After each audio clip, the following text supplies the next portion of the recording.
I know a lot of us have been feeling the effects of food inflation lately, and I'm no exception. My grocery bill was going up week after week, and I finally had to put my foot down and figure out a way to cut my grocery bill.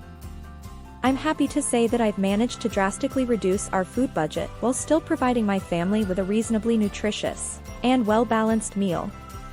No, I haven't resorted to extreme couponing or a fixation on weekly sales.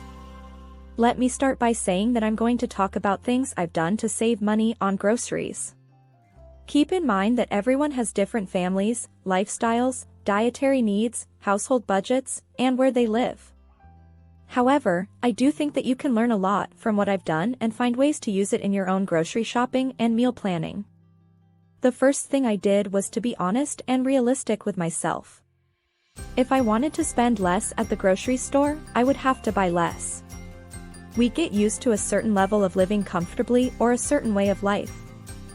So I put a lot of effort into figuring out what my most important things were. For me, the most important things were high-quality produce and meat. I was willing to make sacrifices in other areas to make sure I could afford these things. Another important step for me was setting a budget.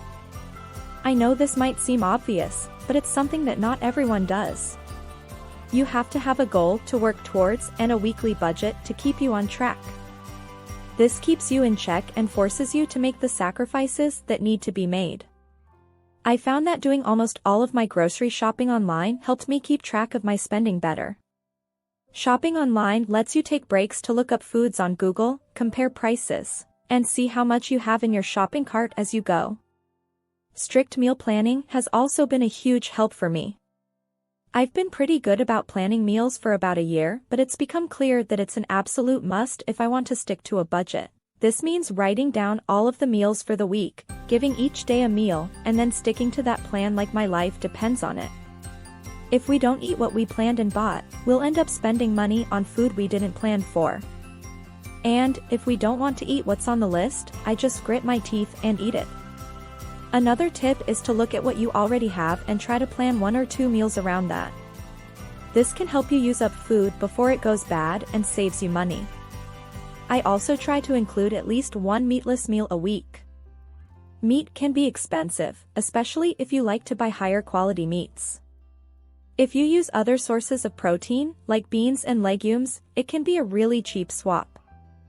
And, when the budget is especially tight one week, we always throw in breakfast for dinner. It's all about finding a balance between throwing in a few boring, cheap meals and a few meals that aren't as boring. It's not always easy, but with a little effort and a lot of planning, you can save money on groceries while still providing your family with a nutritious and well-balanced meal. Thanks for watching, and I hope you found this helpful. Be sure to hit the like button and subscribe to this channel to be notified of new videos, which will help you achieve your goals of financial freedom.